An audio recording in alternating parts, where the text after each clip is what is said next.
ಮೊದಲ ಸುದ್ದಿ once again ತಮಿಳುನಾಡಿನ ರಾಜಕಾರಣಕ್ಕೆ ಸಂಬಂಧಪಟ್ಟಂತ ಸುದ್ದಿ. ತಮಿಳುನಾಡು ಅಂತ ಹೇಳಿದ್ರೆ ತಮಿಳುನಾಡಿನ ಸರ್ಕಾರ ವರ್ಸಸ್ ರಾಜ್ಯಪಾಲರು ಆಗಿದ್ದನ್ನ ಅನೇಕ ವಿಚಾರಗಳಲ್ಲಿ ಕಂಡಿದ್ದೇವೆ. ಡಿಎಂಕೆ ಕೊಟ್ಟಂತ ಭಾಷಣವನ್ನು ನಾನು ಓದೋದಿಲ್ಲ ಅಂತ ಈ ಹಿಂದಿನ ರಾಜ್ಯಪಾಲರು ಸದನದಿಂದ ಹೊರಗಡೆ ಹೋಗಿದ್ದನ್ನು ನೋಡಿದ್ದೇವೆ. ಆದ ಕಾರಣಕ್ಕಾಗಿ ರಾಜ್ಯಪಾಲರ ಹುದ್ದೆಯೇ ಬೇಡ ಅಂತ ತಮಿಳುನಾಡು ಒಂದು ಹಂತದಲ್ಲಿ ಪ್ರತಿಪಾದನೆ ಮಾಡಿದ್ದನ್ನು ನಾವು ಗಮನಿಸಿದ್ವಿ. ಈ ಹಿಂದೆ ಆಗಿದ್ದಂಥ ಬೆಳವಣಿಗೆ 2026ರ ಸಾರ್ವತ್ರಿಕ ಚುನಾವಣೆ ಆಯಿತು. ಚುನಾವಣೆಯಲ್ಲಿ ಡಿಎಂಕೆ ಮಕಾಡೆ ಮಲಗ್ತು, ಟಿವಿಕೆ ಗೆದ್ದಿದೆ. ಅಂದರೆ ಸಿಂಗಲ್ ಲಾರ್ಜೆಸ್ಟ್ ಪಾರ್ಟಿಯಾಗಿ ಹೊರಹೊಮ್ಮಿದೆ. ಸರ್ಕಾರ ರಚನೆ ಮಾಡಬೇಕು ಅಂತ ಟಿವಿಕೆಯ ದಳಪತಿ ವಿಜಯ್ ಕಳೆದ 2 ದಿನಗಳಿಂದ ಪ್ರಯತ್ನ ಪಡ್ತಾ ಇದ್ದಾರೆ. ಸರ್ಕಾರ ರಚನೆಗೆ ಹಕ್ಕು ಮಂಡನೆ ಪ್ರಯತ್ನವನ್ನು ಮಾಡಿದ್ರು, ಎಲ್ಲವೂ ಕೂಡ ಆಯಿತು. ಆದರೆ ರಾಜ್ಯಪಾಲರು ಮಾತ್ರ ನಕಾರ ವ್ಯಕ್ತಪಡಿಸ್ತಾ ಇದ್ದಾರೆ. ಯಾವ ಕಾರಣಕ್ಕಾಗಿ? ಟಿವಿಕೆ ಸಿಂಗಲ್ ಲಾರ್ಜೆಸ್ಟ್ ಪಾರ್ಟಿಯಾಗಿ ಹೊರಹೊಮ್ಮಿದ್ರು ಕೂಡ ಬಹುಮತಕ್ಕೆ ಬೇಕಾದ 118 ಸ್ಥಾನಗಳು ಟಿವಿಕೆ ಬಳಿ ಇಲ್ಲ ಅಂತ. ಹಾಗಾದರೆ ಕಾನೂನುಗಳು ಏನು ಹೇಳುತ್ತೆ? ಸುಪ್ರೀಂ ಕೋರ್ಟ್ನ ಆದೇಶಗಳು ಏನಿದೆ? ರಾಜ್ಯಪಾಲರೇ ಟಿವಿಕೆಗೆ ಅಡರುತೊಡರಾಗ್ತಾ ಇದ್ದಾರಾ? ಏನು ಕತೆ ಇದು ತಮಿಳುನಾಡಲ್ಲಿ? ಏನು ಬೆಳವಣಿಗೆಗಳಾಗ್ತಾ ಇದೆ? ಡೀಟೇಲ್ಸ್ ನೋಡೋಣ. ಇನ್ನು 2ನೇ ಸುದ್ದಿ ಇದೆ. ತಮಿಳುನಾಡಲ್ಲಿ ಒಂದು ವೇಳೆ ಟಿವಿಕೆ ಸರ್ಕಾರ ರಚನೆ ಆಗದೆ ಹೋದರೆ ಏನಾಗಬಹುದು ಎನ್ನುವಂಥ ಕುತೂಹಲಗಳಿದೆ. ಒಂದು ಸುದ್ದಿ ಬರ್ತಾ ಇದೆ. ಯಾವ ಸುದ್ದಿ ಅಂತ ಹೇಳಿದರೆ, ದಶಕಗಳ ವೈಷಮ್ಯವನ್ನು ಮರೆತು, ದಶಕಗಳ ಹಗೆತನವನ್ನು ಮರೆತು ಡಿಎಂಕೆ ಮತ್ತು ಎಐಎಡಿಎಂಕೆ ಟಿವಿಕೆಯನ್ನು ಹೊರಗಿಡಬೇಕು ಅನ್ನುವ ಕಾರಣಕ್ಕಾಗಿ ಮೈತ್ರಿ ಮಾಡಿಕೊಳ್ತಾರೆ. ಅವರಿಬ್ಬರು ಸೇರಿಕೊಂಡು ಸರ್ಕಾರವನ್ನು ರಚನೆ ಮಾಡ್ತಾರೆ. ಅವರಿಗೆ ಪಕ್ಷೇತರರು ಮತ್ತು ಸಣ್ಣ ಪುಟ್ಟ ಪಕ್ಷದವರು ಸಪೋರ್ಟ್ ಮಾಡ್ತಾರೆ. ಆ ಮುಖಾಂತರ ಮುಖ್ಯಮಂತ್ರಿ ಮತ್ತು ಉಪಮುಖ್ಯಮಂತ್ರಿ ಆಗ್ತಾರೆ ಎನ್ನುವಂಥ ಸುದ್ದಿಗಳು ಬರ್ತಾ ಇದೆ. ಹಾಗಾದರೆ ಇದು ಸಾಧ್ಯನಾ? ಸಾಧ್ಯ ಅನ್ನತ್ತೆ ಭಾರತದ ರಾಜಕಾರಣದ ಇತಿಹಾಸ. ಯಾಕಂದರೆ ಯಾರ್ಯಾರು ವೈಷಮ್ಯಗಳಿದ್ರೋ ಅವರು ಎದುರುಗಳೇ ಇರುವಂಥ ಎದುರಾಳಿಯನ್ನು ಸೋಲಿಸೋದಕ್ಕೆ ಅನೇಕ ಬಾರಿ ಸಿದ್ಧಾಂತಗಳನ್ನು ಮರೆತು ಕೂಡ ಇಲ್ಲಿ ಮೈತ್ರಿ ಮಾಡಿಕೊಂಡಿದ್ದನ್ನು ನೋಡಿದ್ದೀವಿ. ಹಾಗಾದರೆ ತಮಿಳುನಾಡಲ್ಲಿ ಹಾಗಾಗತ್ತಾ? ಡೀಟೇಲ್ಸಿಗೆ ಬರೋಣ. ಇನ್ನು 3ನೇ ಸುದ್ದಿ ವೆಸ್ಟ್ ಬೆಂಗಾಳದ ಕತೆ. ವೆಸ್ಟ್ ಬೆಂಗಾಳದಲ್ಲಿ ಚುನಾವಣೆ ಮುಗಿದಿದೆ. ಬಿಜೆಪಿ ಅತಿ ದೊಡ್ಡ ಪಾರ್ಟಿಯಾಗಿ ಬಹುಮತ ಪಡೆದುಕೊಂಡಿದೆ. ಹಿಂಸಾಚಾರ ಮಾತ್ರ ನಿಲ್ತಾ ಇಲ್ಲ.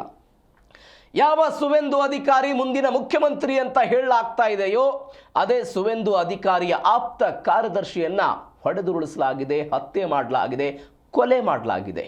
ಯಾವ ಕಾರಣಕ್ಕಾಗಿ? ಪಶ್ಚಿಮ ಬಂಗಾಳದಲ್ಲಿ ಹಾಗಾದರೆ ಇದೀಗ ಹಿಂಸಾಚಾರಗಳು ನಡೀತಾ ಇದೆ. ಅದು ಟಿಎಂಸಿ ಕಡೆಯಿಂದ, ಅದು ಬಿಜೆಪಿ ಕಡೆಯಿಂದಲೂ ಕೂಡ ಮನೆಗಳಿಗೆ ಬೆಂಕಿ ಹಚ್ಚೋ ಪ್ರಯತ್ನ. ಟಿಎಂಸಿ ಕಚೇರಿಗಳಿಗೆ, ಬಿಜೆಪಿ ಕಚೇರಿಗಳಿಗೆ ಬೆಂಕಿ ಹಚ್ಚೋ ಪ್ರಯತ್ನಗಳಾಗ್ತಾ ಇದೆ. ಹಾಗಾದರೆ ಏನಾಗ್ತಿದೆ ಪಶ್ಚಿಮ ಬಂಗಾಳದಲ್ಲಿ? ಯಾವ ಕಾರಣಕ್ಕಾಗಿ? ಡೀಟೇಲ್ಸಿಗೆ ಬರೋಣ. ಇನ್ನು 4ನೆಯ ಸುದ್ದಿ ಯುದ್ಧಕ್ಕೆ ಸಂಬಂಧಪಟ್ಟಂತಹ ಸುದ್ದಿ. ಡೊನಾಲ್ಡ್ ಟ್ರಂಪ್ ಇಡೀ ಜಗತ್ತಿಗೆ ಒಂದು ಖುಷಿ ಸುದ್ದಿ ಕೊಟ್ಟಿದ್ದಾರೆ.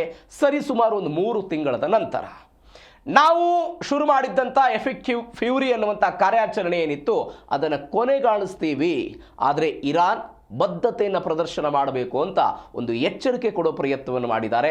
ಹಾಗಾದರೆ ಕಚ್ಚಾ ತೈಲದ ವಿಚಾರದಲ್ಲಿ ನಮಗೂ ಮತ್ತು ನಿಮಗೂ ಖುಷಿ ಸುದ್ದಿಗಳೇನಾದರೂ ಸಿಗುತ್ತಾ? ಡೀಟೇಲ್ಸಿಗೆ ಬರ್ತೀನಿ. 5ನೇ ಸುದ್ದಿ. 1 ವರ್ಷದ ಹಿಂದೆ ಭಾರತ ಪಾಕಿಸ್ತಾನದ ವಿರುದ್ಧ ಆಪರೇಷನ್ ಸಿಂಧೂರ್ ಮಾಡಿ ಯಶಸ್ವಿಯಾಗಿತ್ತು. ಯಾವ ಪಾಕಿಸ್ತಾನದ ಭಯೋತ್ಪಾದಕರು ಭಾರತದ ಪಹಲ್ಗಾಮ್ ಮೇಲೆ ದಾಳಿ ಮಾಡಿ 26 ಜನರ ಸಾವಿಗೆ ಕಾರಣವಾಗಿದ್ರೋ ಅದೇ ಪಾಕಿಸ್ತಾನಕ್ಕೆ ಅವರದ್ದೇ ನೆಲದಲ್ಲಿ ನುಗ್ಗಿ ಭಾರತೀಯ 3 ಪಡೆಗಳು, ನೌಕಾಪಡೆ, ಭೂಪಡೆ ಮತ್ತು ವಾಯುಪಡೆ 3 ಪಡೆಗಳು ಕೂಡ ಅವರದ್ದೇ ದೇಶಕ್ಕೆ ಹೋಗಿ ಹೊಡೆದುರುಳಿಸಿ ಬಂದಿದ್ದಂತಹ ಇತಿಹಾಸ ಇದೆ. ಇದು ಭಾರತೀಯರು ಸಂಭ್ರಮಿಸುವಂತಹ ದಿನ. ಹಾಗಾದರೆ ಏನೇನೆಲ್ಲ ಆಗಿತ್ತು ಎಲ್ಲ ಸುದ್ದಿಗಳನ್ನು ಕೂಡ ಡೀಟೇಲ್ಸ್ ಆಗಿ ನೋಡ್ತಾ ಹೋಗೋಣ. ಮೊದಲ ಸುದ್ದಿ, ವಿಜಯ್ ಸರ್ಕಾರಕ್ಕೆ ಗವರ್ನರ್ ಗಂಡಾಂತರ.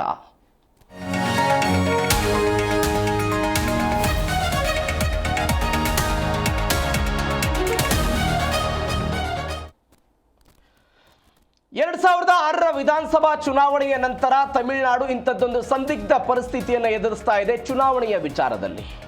ಯಾಕಂದರೆ ನಾವು ಮೊನ್ನೆಯೂ ಕೂಡ ಮಾತನಾಡಿದ ಹಾಗೆ ಪ್ರತಿ ಬಾರಿಯೂ ಕೂಡ ಡಿಎಂಕೆ ಮತ್ತು ಎಐಡಿಎಂಕೆ ಸರ್ಕಾರ ಅಲ್ಲಿ ಅಸ್ತಿತ್ವಕ್ಕೆ ಬರ್ತಾ ಇತ್ತು. 2006ರಲ್ಲಿ ಒಂದು ವ್ಯತಿರಿಕ್ತ ಪರಿಸ್ಥಿತಿ ನಿರ್ಮಾಣ ಆಗಿತ್ತು. ಅದಾಗಿ 10 ವರ್ಷಗಳ ನಂತರ ಇಂಥದ್ದೊಂದು ಪರಿಸ್ಥಿತಿ ತಮಿಳುನಾಡಲ್ಲಿ ನಿರ್ಮಾಣ ಆಗಿದೆ. ಯಾವುದರ ಮುಖಾಂತರ? ಹೊಸದಾಗಿ ಸ್ಥಾಪನೆಯಾಗಿರುವಂತಹ ಟಿವಿಕೆಗೆ ಒಂದು ದೊಡ್ಡ ಸಂಖ್ಯೆ ಬರುವುದರ ಮುಖಾಂತರ ಇಂತಹ ಪರಿಸ್ಥಿತಿ ನಿರ್ಮಾಣ ಆಗಿರೋದು. ಹಾಗಾದರೆ ಟಿವಿಕೆ ಸರ್ಕಾರ ರಚನೆ ಮಾಡೋದಕ್ಕೆ ಶತಾಯಗತಾಯ ಪ್ರಯತ್ನವನ್ನು ಮಾಡ್ತಾ ಇದೆ. ನಾವು ಗಮನಿಸಬೇಕಾದ ಸಂಗತಿ ಅಂತ ಹೇಳಿದರೆ, ದಳಪತಿ ವಿಜಯ್ ಈ ಫಲಿತಾಂಶ ಬಂದ ನಂತರ ಇಮೇಲ್ ಮುಖಾಂತರ ರಾಜ್ಯಪಾಲರಿಗೆ ಹೇಳಿದ್ರು, ನಾವು ಸರ್ಕಾರವನ್ನು ರಚನೆ ಮಾಡ್ತೀವಿ, ಹಕ್ಕು ಸಾಧಿಸುವ ಪ್ರಯತ್ನ ಮಾಡಿದ್ರು. ನಿನ್ನೆ ಸ್ವತಃ ವಿಜಯ್ ಅವರು ಹೋಗಿ ರಾಜ್ಯಪಾಲರನ್ನ ಭೇಟಿಯಾಗಿ ಬಂದರು. ಒನ್ಸ್ ಅಗೇನ್ ಇವತ್ತು ಕೂಡ ಭೇಟಿಯಾಗಿದ್ದಾರೆ. ಯಾವ ಕಾರಣಕ್ಕಾಗಿ? ನಾವು ಸಿಂಗಲ್ ಲಾರ್ಜೆಸ್ಟ್ ಪಾರ್ಟಿಯಾಗಿ ಹೊರಹೊಮ್ಮಿದ್ದೀವಿ, ಈ ಕಾರಣಕ್ಕಾಗಿ ಸರ್ಕಾರ ರಚನೆ ಮಾಡೋದಕ್ಕೆ ಒಂದು ಹಕ್ಕಿದೆ, ನಮಗೆ ಅವಕಾಶ ಕೊಡಬೇಕು ಅಂತ. ಆದರೆ ಅಲ್ಲಿಯ ರಾಜ್ಯಪಾಲರಾಗಿರುವಂಥ ರಾಜೇಂದ್ರ ವಿಶ್ವನಾಥ್ ಅರ್ಲೇಕರ್ ಅವರು ಹೇಳ್ತಾ ಇದ್ದಾರೆ, ಹೌದು ಅವಕಾಶವನ್ನು ಕೊಡ್ತೀವಿ, ಆದರೆ ನಿಮಗಿರುವಂತಹ ಬೆಂಬಲ ಪಟ್ಟಿ ಏನಿದೆ ಅದನ್ನು ನಮಗೆ ಕೊಡಿ ಅಂತ. 108+5 ಕಾಂಗ್ರೆಸ್ ಹಿಡಿದ್ರು 113 ಆಯಿತು. ಇನ್ನು 5 ಸ್ಥಾನಗಳ ಕೊರತೆ ಯಾರಿಗಿದೆ? ಇದೇ ಟಿವಿಕೆಗೆ ಕಾಡ್ತಾ ಇದೆ. ಆ ಟಿವಿಕೆಗೆ PMK ಅವರು ಸಪೋರ್ಟ್ ಮಾಡ್ತಾರೆ, CPIನವರು ಸಪೋರ್ಟ್ ಮಾಡ್ತಾರೆ, CPMನವರು ಸಪೋರ್ಟ್ ಮಾಡ್ತಾರೆ ಅಂತ ಹೇಳಿದ್ರು ಕೂಡ ಅಲ್ಲಿ ಕೂಡ ಕೆಲವೊಂದಿಷ್ಟು ಗೊಂದಲಗಳು ಶುರುವಾಗಿದೆ. ಹಾಗಾದ್ರೆ ಈ ಬೆಳವಣಿಗೆಗಳು ಯಾಕಾಯಿತು? ಹಾಗಾದ್ರೆ ನೀವು ಗಮನಿಸಿ, ಒಂದು ಬೆಸ್ಟ್ ಎಕ್ಸಾಂಪಲ್ ಪಕ್ಕದ ಗೋವಾದಲ್ಲಿ ಒಂದು ಬೆಳವಣಿಗೆ ಆಗಿತ್ತು. ಗೋವಾದಲ್ಲಿ BJP ಏನು ಮಾಡಿತ್ತು, ನಾವು ಅಧಿಕಾರದಿಂದ ತಪ್ಪಿ ಹೋಗ್ತೀವಿ ಅನ್ನೋ ಕಾರಣಕ್ಕಾಗಿ ಸಣ್ಣ ಸಣ್ಣ ಪಕ್ಷಗಳನ್ನು ಜೋಡಿಸಿಕೊಂಡು ಅಧಿಕಾರಕ್ಕೆ ಬರೋ ಪ್ರಯತ್ನ. ಕಾಂಗ್ರೆಸ್ ಕೂಡ ಅದೇ ಕಾರಣಕ್ಕಾಗಿ ಬೇಷರತ್ ಮೈತ್ರಿಯನ್ನ ಯಾರ ಜೊತೆ ಮಾಡ್ಕೊಂಡಿದ್ದಾರೆ? ಟಿವಿಕೆ ಜೊತೆ ಮಾಡ್ಕೊಂಡಿದ್ದಾರೆ. ಹೀಗಾಗಿ ಆತುರದಲ್ಲಿ ಹೋಗಿ ರಾಜ್ಯಪಾಲರನ್ನ ಕನ್ವಿನ್ಸ್ ಮಾಡೋ ಪ್ರಯತ್ನಗಳಾಯಿತು. ಆದರೆ ಆ ಕನ್ವಿನ್ಸ್ನ ಪ್ರಯತ್ನಗಳಿಗೆ ಇದೀಗ ರಾಜ್ಯಪಾಲರು ಹಿಂದೇಟು ಹಾಕ್ತಾ ಇದ್ದಾರೆ. ಹಾಗಾದ್ರೆ ಏನೆಲ್ಲ ಬೆಳವಣಿಗೆಗಳಾಗ್ತಾ ಇದೆ? ಟಿವಿಕೆ ಸರ್ಕಾರಕ್ಕೆ ಗವರ್ನರ್ ಗಂಡಾಂತರ ಹೆಂಗಿದೆ? ಡೀಟೇಲ್ಸ್ ನೋಡ್ತಾ ಹೋಗೋದಾದ್ರೆ, ಮ್ಯಾಜಿಕ್ ನಂಬರ್ ಅನ್ನ ಸಾಧಿಸುವುದಕ್ಕೆ ಟಿವಿಕೆ ಅಥವಾ ವಿಜಯ್ ಹರಸಾಹಸವನ್ನೇ ಪಡ್ತಾ ಇದ್ದಾರೆ. ಅತಿ ದೊಡ್ಡ ಪಾರ್ಟಿಯಾಗಿ ಹೊರಹೊಮ್ಮಿದೆ, ಆದರೆ ಬಹುಮತಕ್ಕೆ ಬೇಕಾದಂತಹ ಸಂಖ್ಯೆಗಳಿಲ್ಲ. ಅದೇ ಒಂದು ವೇಳೆ ಕಾಂಗ್ರೆಸ್ ಇವತ್ತು 5 ಸ್ಥಾನ ಏನು ಗೆದ್ದಿದೆ, ಒಂದು 10 ಸ್ಥಾನಗಳನ್ನು ಗೆದ್ದಿದ್ರೆ ಟಿವಿಕೆ ಈಸಿಯಾಗಿ ಗೆದ್ದುಬಿಡು, ಅಂದರೆ ಸರ್ಕಾರವನ್ನು ರಚನೆ ಮಾಡಿಬಿಡ್ತಿತ್ತು, ಬಹುಮತ ಸಿಕ್ತಿತ್ತು. ಆದರೆ ಇವತ್ತಿನ ಪರಿಸ್ಥಿತಿಯಲ್ಲಿ ಹಾಗಿಲ್ಲ. ಮ್ಯಾಜಿಕ್ ನಂಬರನ್ನು ಸಾಧಿಸಬೇಕು. ಕಾಂಗ್ರೆಸ್ 5 ಶಾಸಕರ ಬೆಂಬಲ ಕೊಟ್ಟಿದೆ, 112 ಆಗಿದೆ. ಇನ್ನೂ 6 ಶಾಸಕರ ಬೆಂಬಲ ವಿಜಯ್ ಅವರಿಗೆ ಸಿಗಬೇಕಾಗಿದೆ. ರಾಜ್ಯಪಾಲರಿಗೆ ಮನವರಿಕೆ ಮಾಡುವಲ್ಲಿ ದಳಪತಿಗಳ ಹಾಗಾದರೆ ಸೋತ್ರ ಅನ್ನುವಂತಹ ಪ್ರಶ್ನೆ ಇದೆ. ದಳಪತಿಗಳ ಸೋತ್ರ ಅನ್ನುವಂತಹ ಪ್ರಶ್ನೆ ಇದೆ. ರಾಜ್ಯಪಾಲರು ಇವ್ರಿಗೆ ಹೇಳ್ತಾ ಇರೋದು, ಈಗ ಕಾಂಗ್ರೆಸ್ನವರು ಏನೋ ಬೆಂಬಲವನ್ನು ಕೊಟ್ಟಿದ್ದಾರೆ, ಅದರ ಪಟ್ಟಿಯನ್ನು ತೆಗೆದುಕೊಂಡು ಹೋಗಿ ಇದೇ ವಿಜಯ್ ಅವರು ರಾಜ್ಯಪಾಲರಿಗೆ ಕೊಟ್ಟರು, ಅದನ್ನು ಒಪ್ಕೊಂಡ್ರು.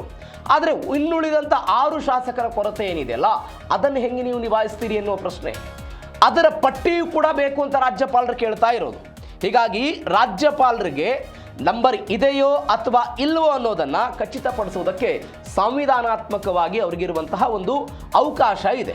ಅವಕಾಶವನ್ನು ಬಳಕೆ ಮಾಡಿಕೊಂಡು ಅವರು ಹೇಳ್ತಾ ಇದ್ದಾರೆ, ನಾನು ಈ ಭಾರತದ ಸಂವಿಧಾನದ 164ನೇ ವಿಧಿಯ ಪ್ರಕಾರ, ಆ ವಿಧಿಯ ಪ್ರಕಾರ ಒಬ್ಬ ರಾಜ್ಯಪಾಲರು ಒಂದು ಸರ್ಕಾರದ ಸ್ಥಾಪನೆ, ಸರ್ಕಾರಕ್ಕೆ ಮುಖ್ಯಮಂತ್ರಿಗಳ ನಿಯೋಜನೆ, ಆ ಮುಖ್ಯಮಂತ್ರಿಗಳಿಗೆ ಸಚಿವ ಸಂಪುಟ, ಅದೆಲ್ಲವನ್ನೂ ಕೂಡ ನೇಮಕ ಮಾಡುವಂಥದ್ದು ಯಾರಿಗಿರುತ್ತೆ ಅಧಿಕಾರ? ರಾಜ್ಯಪಾಲರಿಗಿರುತ್ತೆ.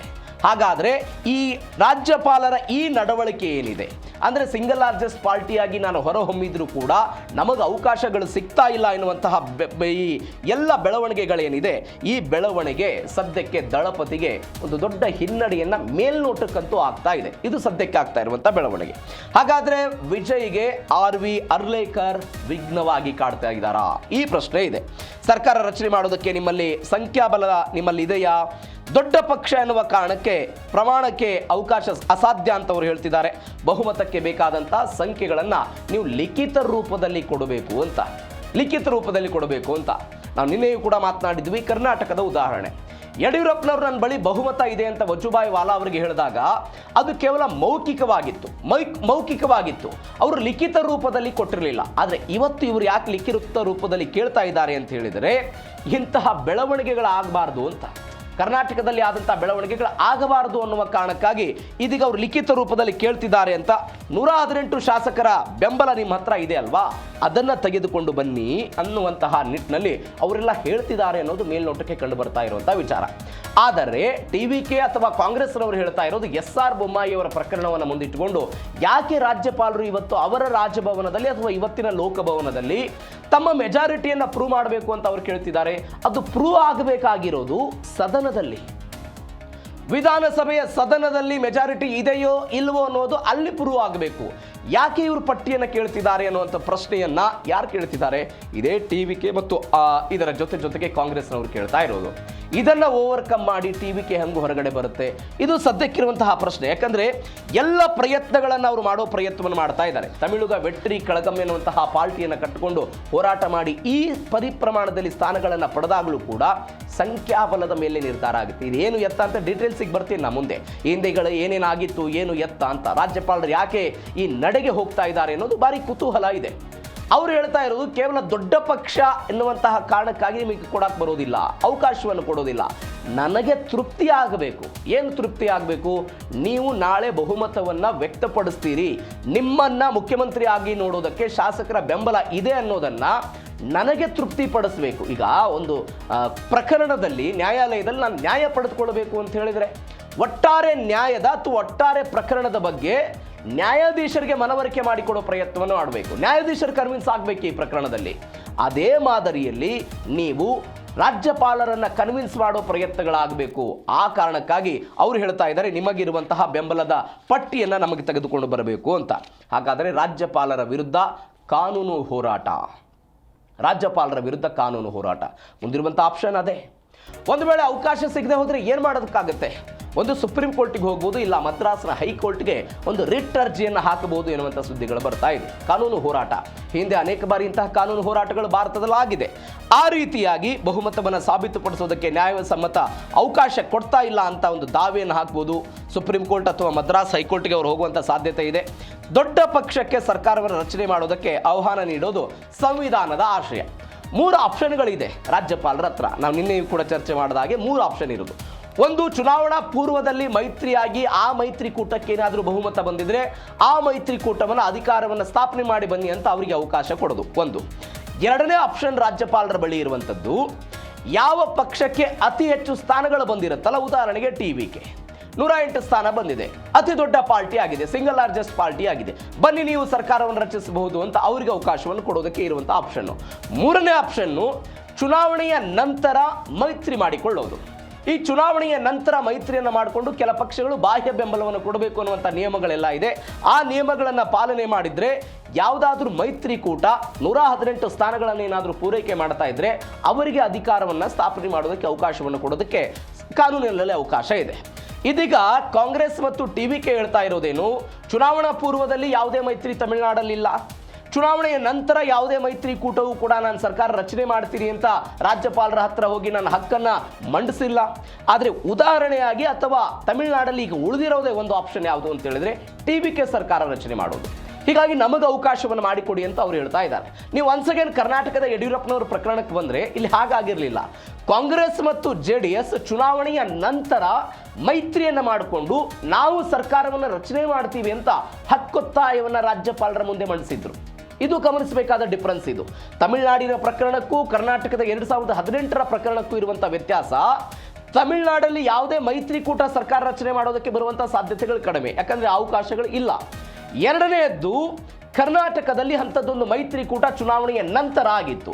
ಹೀಗಾಗಿ ಟಿವಿಕೆ ಹೇಳ್ತಾ ಇದೆ ನಮ್ಮದು ಸಿಂಗಲ್ ಲಾರ್ಜೆಸ್ಟ್ ಪಾರ್ಟಿ, ಹೀಗಾಗಿ ನಮಗೊಂದು ಅವಕಾಶವನ್ನು ಕೊಡಬೇಕು ಅಂತ. ಈ ಅವಕಾಶ ಸಿಗದೆ ಹೋದರೆ ಕಾನೂನಾತ್ಮಕವಾಗಿ ಹೋರಾಟ ಮಾಡೋದಕ್ಕೆ ಅವರು ಮುಂದಾಗ್ತಾ ಇದ್ದಾರೆ. ಎಲ್ಲ ಬೆಳವಣಿಗೆಗೂ ಕೂಡ ಕರ್ನಾಟಕದ ಒಂದು ಪ್ರಕರಣ ಒಂದು ಆದೇಶವನ್ನು ಕೊಟ್ಟಿದೆ. ಅದು SR ಬೊಮ್ಮಾಯಿ ಪ್ರಕರಣ. 1989ರಲ್ಲಿ ಮುಖ್ಯಮಂತ್ರಿ ಆಗಿದ್ದಂತಹ SR ಬೊಮ್ಮಾಯಿ, ಇವತ್ತಿನ ಬಸವರಾಜ ಬೊಮ್ಮಾಯಿಯವರ ತಂದೆ SR ಬೊಮ್ಮಾಯಿ ಮುಖ್ಯಮಂತ್ರಿ ಆಗಿದ್ರು.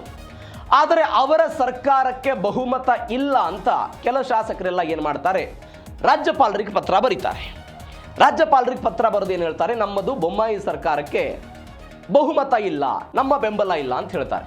ಈ ಬೆಂಬಲ ಇಲ್ಲ ಅಂದ ತಕ್ಷಣ ಅವತ್ತಿನ ರಾಜ್ಯಪಾಲರಾದಂಥ ವೆಂಕಟಸುಬ್ಬಯ್ಯನವರು ಏನು ಮಾಡ್ತಾರೆ, ಈ ಸರ್ಕಾರವನ್ನು ವಜಾ ಮಾಡೋ ಪ್ರಯತ್ನವನ್ನು ಮಾಡ್ತಾರೆ.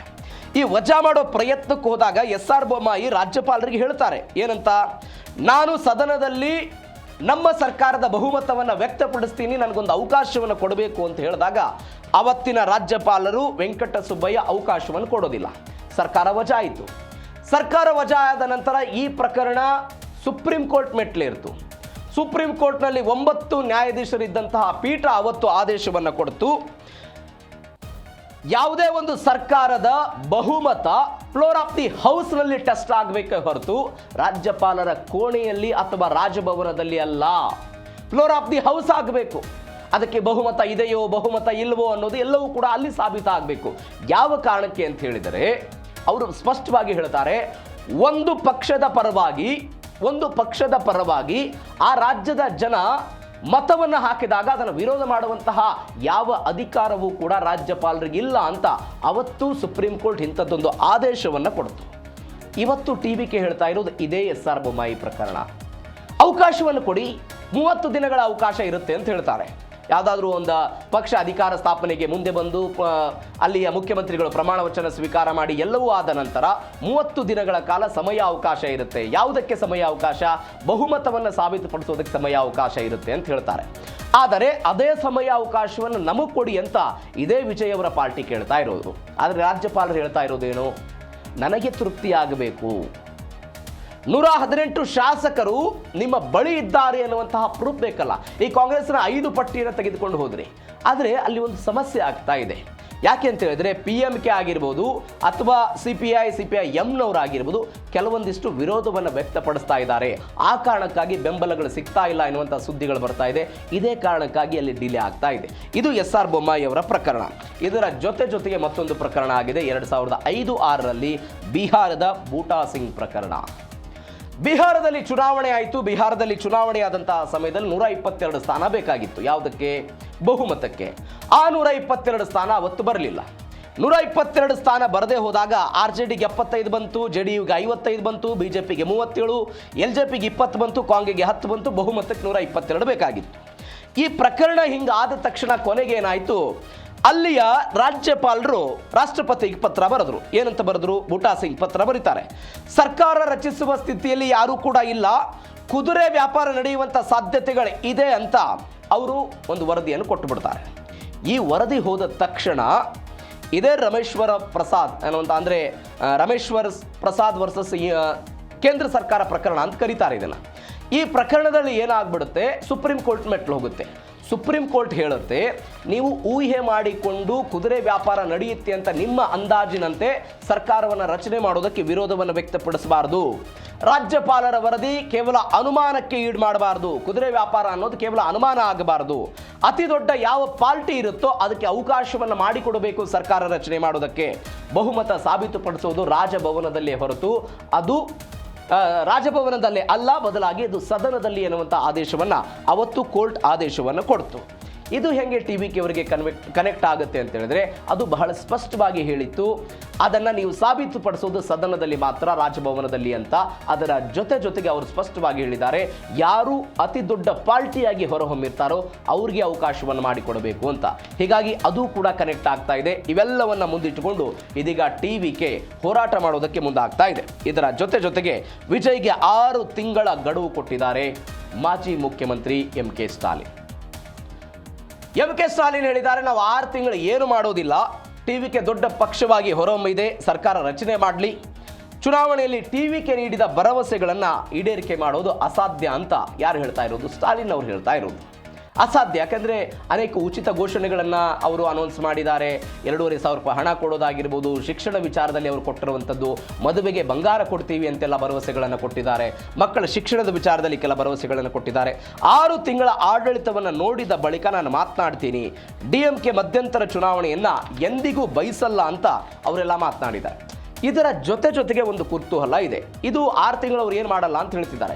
ನಾವು ಒನ್ಸ್ ಅಗೇನ್ ರಾಜ್ಯಪಾಲರ ವಿಚಾರಕ್ಕೆ ಬಂದರೆ ಯಾಕೆ ಈ ನಡೆಗೆ ಅವ್ರು ಹೋಗ್ತಿದ್ದಾರೆ ಅಂತ ಸ್ವಲ್ಪ ಕ್ವಿಕ್ ಆಗಿ ನೋಡೋದಾದರೆ, ಈ 2 ಆದೇಶಗಳನ್ನು ನೋಡಿದ್ವಿ, ಬೊಮ್ಮಾಯಿ ಮತ್ತು ಬಿಹಾರದ ಒಂದು ಪ್ರಕರಣ ನೋಡಿದ್ವಿ. ಇದರ ಜೊತೆಗೆ ಒಂದು ರಾಜ್ಯಪಾಲರಿಗೆ ಪ್ಲಸ್ ಆಗುವಂತಹ ಒಂದು ಆಯೋಗ ಇದೆ. ಯಾವುದು?